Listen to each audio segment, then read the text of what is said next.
Hey guys, welcome back to another daily recap. Today I'm going to be going over ACY. I didn't happen to trade anything in my options account, and I was contemplating whether to take a trade or not in my stock market account, which I'll go over shortly. But no trades in the options account. Although I was keeping a close eye on Facebook, which surged dramatically. That one saw about 8 to 10 points today. Made a huge move. Unfortunately, I was not able to trade it in my options account due to my max level of day trades being used already. However, tomorrow, Wednesday, and Thursday, I will have a trade available to use in my options trading account, so we might see some trades there as well. Anyways, let's go over the trade. And buy here at 40. I'm in at 44, looking for the next 1 minute to make a new high. Sell there at 23, try to get out here. And that's a good sized loss. Unfortunately, I was expecting a bigger move out of that. So another thing, past 10, back into the move. Didn't hold its level on the 5 minute. I didn't even look at the 5 minute. 10 minutes not holding. Check the high on this candle, 1546. 5 minute looks terrible, and I'm still considering trading it. I was hoping for, a way better resolution. It was holding 15 pretty well. Bought in here at 1544, thinking it was gonna, break the 16 level, 1630. Instead, it just kind of sold here, and I got, basically filled. I don't know how far below. Okay, so coming into ACY here, I did notice that it got halted once. However, I didn't think it was that big of a deal until it got halted twice. This is when I actually noticed the stock when it went from 1070 all the way to 1270. Or my bad, 1350. It ended up getting halted twice. Took a dip here. I looked at it. I was really nervous about it, and the next thing you know, it surged, right? It just took off.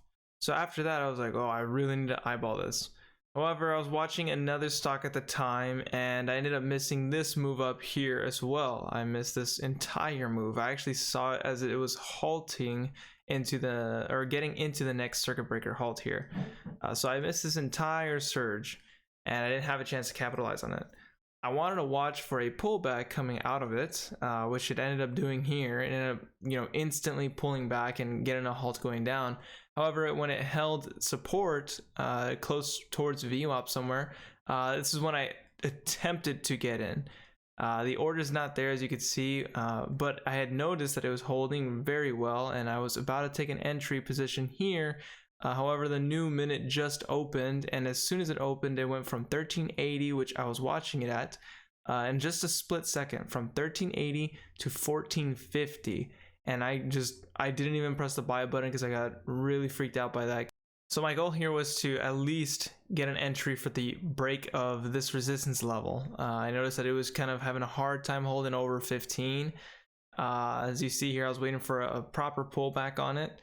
The 5 minute I had seen had just broke out. It had just broken the previous high, and the 10 minute literally just broke its previous high. But this is when I stopped watching. I noticed that this 5 minute hadn't yet broken the high, and it pulled back quite a bit. However, with that huge snap back on the 1 minute, and that quick bounce off this resistance level I drew, I figured that it was holding this level pretty well. 1560, you're gonna see it go to 16, then back to 1550, then 1540. It's gonna be holding that level fairly well. It's just holding up. And my idea behind this was, if this can finish in a hammer doji, I can go for the next 1 minute high. However, I didn't look carefully at the 5 minutes, and the 10 minute, in my opinion, which I had quickly seen, it still looked pretty good for the time being. Still around 1550, around that area, and I decided to take an early entry here around 1550. I was waiting for a perfect pullback, so there's my entry. I took my entry, and the next minute opens. I expected an immediate break of the $0.50. However, it was just hovering at 1446, and it never did anything, and I decided to sell for a quick loss. Unfortunately, it didn't hold that level. It wasn't able to break through the $0.50. and it actually just rejected off that level, and you know, as you saw later, it ends up fading, and the rest of the day it just faded off. I think a couple hours later it did curl, and it went back to the highs, but it didn't really do anything after that. Just kind of slowly faded the rest of the day. However, like I said, I did miss my entry here. I had seen it. I didn't want to take it because I was very nervous of how whippy the stock was. It's just seen now it's at 1430, and that's just because it was at 1550 not so long ago. So that's a huge drop.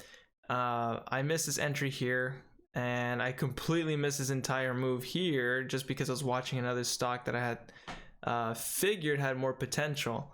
When I had seen this huge halt going down, I mean, I was really nervous to get in on this position once it opened, just because, you know, that huge immediate surge down, it didn't even, you know, give a second to pop up. It just immediately dropped, actually.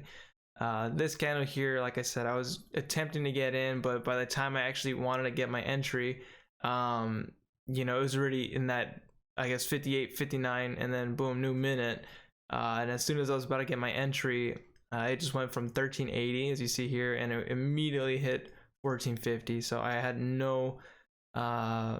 there was just no way of me wanting to get in that. I didn't have any confidence in that right when I had seen it jump in that huge range there. So coming towards the back end of the move, when I had seen another pullback, I figured, okay, well, it held this pullback very well. And it actually just took off after that. It had a lot of green volume coming in. I figured, you know, these are good signs, and I decided, okay, let me take my entry for the break of this 1 minute high. It already had its pullback. Let's see how much higher this thing can actually go. The 5 minute, like I said, I wasn't even watching the 5 minute. It actually didn't look very good. And the 10 minute as well. The 10 minute looked pretty decent, but not, you know, incredible. And here I was just watching for a curl, but judging by the 5 minute, how much the 5 minute pulled back, I knew that this 1 minute was not going to be, you know, very impressive. It was most likely just going to fail, and it was going to have like a false break. So I didn't even bother attempting to trade this right after my loss here. Now, some rules that I ended up making up were, one, not to trade after 10:10 or any time after like 10:05, possibly even after 10. I know some trades are successful after 10, and sometimes I have big winners after 10. However, you know, this is when I catch the back end of the move every single time. I fell into FOMO here. I missed this move. I missed this move. I also missed this move here, which could have been, you know, at least the payday, but I ended up missing all these moves, and I fell into FOMO, and I decided, okay, I waited this long for the trade, the entire move. I might as well take an entry since I was waiting so long, and that's what ended up happening here. I figured this can keep going higher. Next thing you know, huge red volume spikes, and you know, the trade just turned against me. So the first thing is not to trade after 10. So another rule I had made was not to trade at the same quantity on more, or I guess on whippier stocks. So for example, this went from 15 all the way to 1460 if you had seen carefully there. An immediate drop, 40-cent drop on the bid compared to the asks, and you know, went from 1560 here all the way down to 13 already, 1379, 1376. So you know, a huge drop. And if I'm taking as big of a size as I am, you know, I can only expect such a big loss after that, especially if I can't get out at the right time. So for example, here I was only able to get half filled at 1523, and then the rest filled at 1502. So that's a huge, you know, difference, especially with how whippy the stock is. I got to take smaller sizes on stocks that are this volatile. One thing I can take away from this whole thing though is that I did stop out quick. I wasn't gonna hold, you know, a 500 quantity position all the way down to 13. That would have been over a $500 loss for sure. So I stopped out as quick as I could. Once I had seen that I wasn't breaking this level on the level 2, once it didn't even flinch at the $0.50, I had to stop out. And you know, I tried to get a good exit on it, but I just couldn't get filled at the right spot. So like I said, I caught some slippage in between, and I wasn't able to get that proper fill. But I'd rather take this small loss, or relatively small loss, compared to the huge drop that just happened from 1540 all the way down to 1376. That would have been a huge loss for sure. So to sum it all up, I finished the day down $136.41 in my stock market account. Once again, I didn't trade in my options account. I think I might break this down more in depth because I know I didn't go over all the prior candles on ACY. However, I would like to break this down, even more than I did because I know I go over these things quickly. Let me know in the comments below if that's what you'd like to see. Maybe on the weekends, I can go over the best and worst trades. But to finish up the day, like I said, I finished down $136.41. I believe tomorrow is going to be a better day. We'll go ahead and see what happens. And until then, I'll catch you next time for the next daily recap. Take care.